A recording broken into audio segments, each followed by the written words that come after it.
लोग कहते हैं कि अगर आपको मंजिल पाना है और बेहतर कॉलेज में पढ़ना है तो उसके लिए अमीर होना जरूरी है। लेकिन ऐसा कुछ नहीं है। अगर सच्ची लगन और पक्का इरादा है तो आप मंजिल को पा सकते हैं। गरीबी आड़े नहीं आती है। और हम ऐसे ही एक बच्चे के पास बैठे हैं जो काफी गरीब परिवार से ताल्लुक रखता है, लेकिन उसके सपने बड़े हैं। वो चाहता था कि देश के जो सबसे बेहतर कॉमर्स कॉलेज है, Shri Ram college of commerce जो दिल्ली में है, उसमें उसकी दाखिला हो। लेकिन उसके पहले उसको एक बेहतर स्कूल में पढ़ना था, अच्छे ट्यूशंस लेने थे। ये सपना क्या पूरा हो सकता था? उसमें उसकी परिवार को कितनी तकलीफें हुई होंगी, ये आप समझ सकते होंगे। और आइए हम उस बच्चे से बात करते हैं जिसने काफी मुश्किलों का सामना करते हुए कॉलेज में दाखिला पाया है। तो उसके परिवार को क्या क्या तकलीफें हुई, शिक्षक ने कितना सपोर्ट किया, और बच्चा क्या सोचता है, आगे क्या करना है, तमाम चीज हम सोचते हैं। क्या नाम, बहुत बहुत स्वागत है हमारे चैनल पर। जी सर, धन्यवाद। हर्ष, आप Shri Ram college of commerce में दिल्ली में कैसे आपको दाखिला मिली? जी, वो सीयूईटी का एक एग्जाम होता है, कॉमन यूनिवर्सिटी एंट्रेंस टेस्ट। वो सेंट्रल लेवल पे होता है और उसमें जो लगभग हर साल 11 से 12 लाख स्टूडेंट्स रजिस्टर करते हैं और अपीयर होते हैं। और इस बार की सबसे बड़ी जो चॉइस थी, जो सबसे ज्यादा स्टूडेंट्स की पहली चॉइस थी, वो Shri Ram college of commerce ही थी।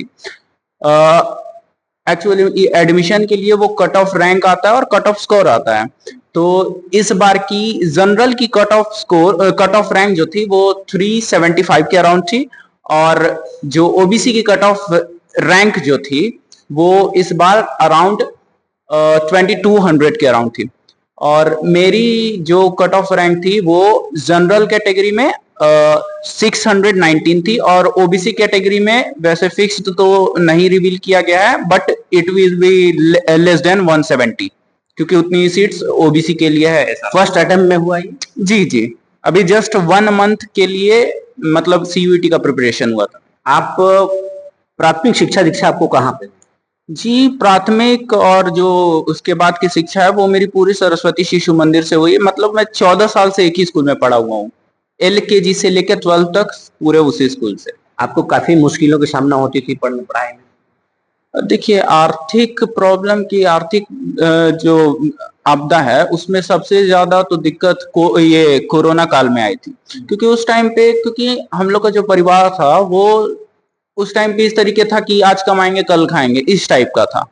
और अभी भी अगर आप देखेंगे तो छोटा सा दुकान है मेरा वहीं कचहरी पे, और वहां पे जब कचहरी कोविड के टाइम पे कचहरी वगैरह बंद हो गया था सारा, फिर दुकान तो खोलना ही नहीं था और उतना ज्यादा टाइम तक वो हो गया था, तो वहां पे पढ़ाई में बहुत ज्यादा दिक्कत हुआ। तो वहां पे तो सरकारी में जाने का मतलब एक टाइम आया था, बट हाँ वहां पे एक राइट डिसीजन लिया गया मेरी माता के द्वारा कि उन्होंने अपना जो मतलब कुछ जेवर थे घर में, सोने की और चांदी के कुछ सिक्के थे, उनको आपको लग रहा था कि अब नहीं पढ़ पाएंगे, पैसे नहीं? हाँ जी, वो एक्चुअली में सारा चीज हो गया था, मेरा सरकारी में एडमिशन जाने वाला था, बट मेरा एक मित्र था, मतलब LKG से लेके आज तक वो मित्र है, आज 14 साल हो गया उसको।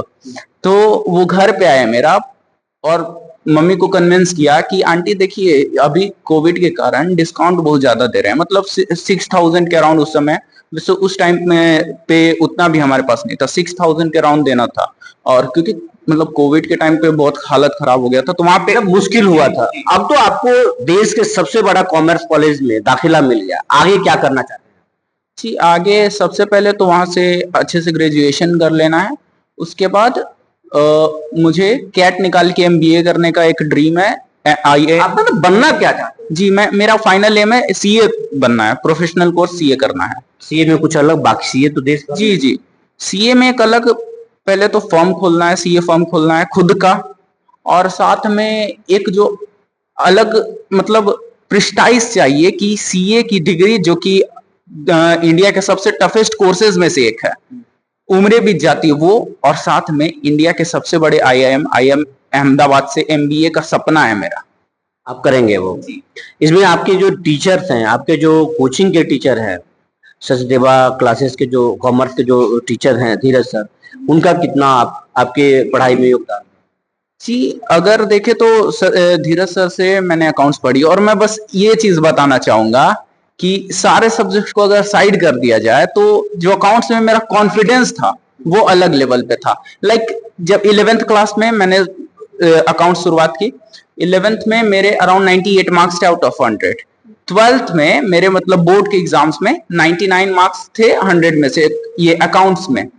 और एक्चुअली सीयूईटी में बताऊंगा थोड़ा मतलब हंसी भी आ सकता है।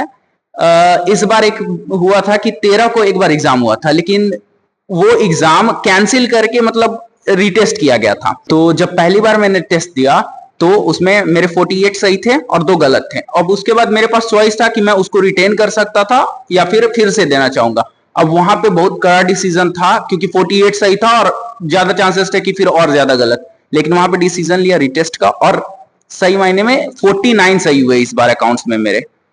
तो ये हो गया मेरा अकाउंट्स में जो मैंने पढ़ा। ये बच्चा जब शुरुआत में आया था आपके पास तो कैसा था? कैसे तैयार किया? सबसे पहले तो हम सूर्य विहार को, सभी देखने वाले दर्शकों को और आपको बहुत बहुत बधाई देना चाहते हैं, क्योंकि एक बच्चे को प्रोत्साहित करने के लिए आपने जो कार्य कर रहा है। जहां तक बात है इस स्टूडेंट्स का, तो स्टार्टिंग से जब मेरे पास आया था तो पढ़ने में जितना भी तारीफ किया जाए कम होगा।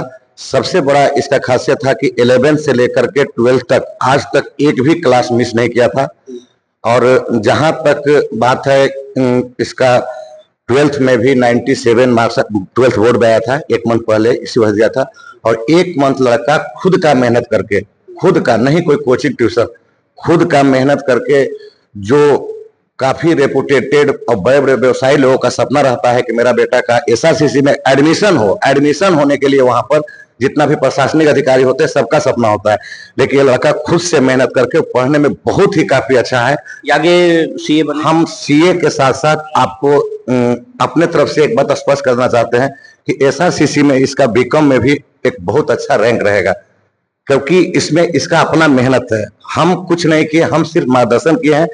मार्गदर्शन तो हम सबको किए हैं, तो सबको कोई ऐसा क्यों नहीं बन पाया। बहुत ही शालीनता से पढ़ा है और बहुत मन ही अच्छा है पढ़ने में, और इसमें कहीं कोई संदेह नहीं। अब हम जानते हैं इनकी माता जी से, क्योंकि हर्ष ने ये बताया है कि कोविड का ऐसा समय आया जब सरकारी स्कूल में बच्चे की दाखिला की तैयारी हो गई थी, लेकिन माँ ने अपने जेवर बेच दिए। वो जेवर महिला के लिए कहने की जरूरत नहीं है, महिला के लिए जेवर जो है उसके बेटे से कम नहीं होता है, लेकिन बेटे को पढ़ाने के लिए उन्होंने जेवर बेच दिया। क्या हुआ था जब आपने जेवर बेच दिया? जब कोरोना काल में सब फी बहुत ज्यादा लटक गया था, फिर हम लोग का स्थिति ऐसा हुआ कि सरकारी में डालने का नौबत आ गया।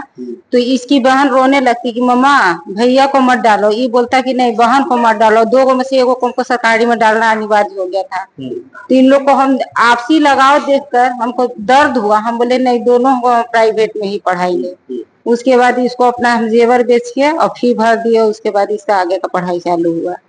बड़ा मुश्किल होता था। बहुत मुश्किल हुआ था, लेकिन अब खुशी होता है, लगता है कि जेवर गया मेरा दूसरा जेवर आ जाएगा मेरा, लेकिन मेरा बच्चा का तो फ्यूचर बन नहीं गया।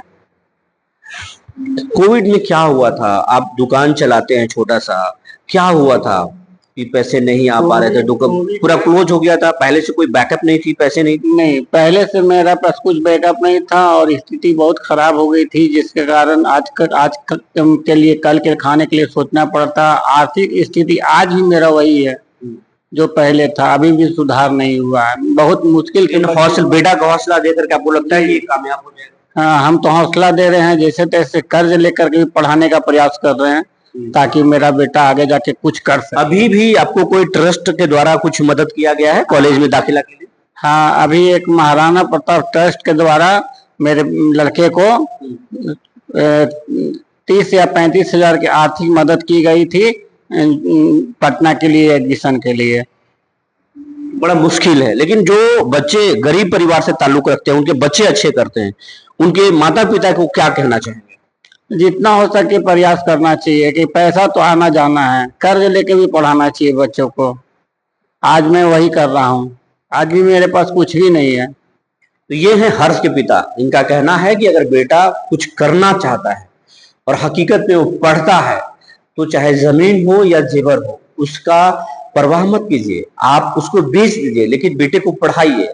अगर वो पढ़ जाएगा तो पीढ़ियां ठीक हो जाएगी। बने रहिए हमारे साथ ऐसे ही मोटिवेशनल खबर के साथ, फिर हम मिलेंगे। तब तक के लिए धन्यवाद।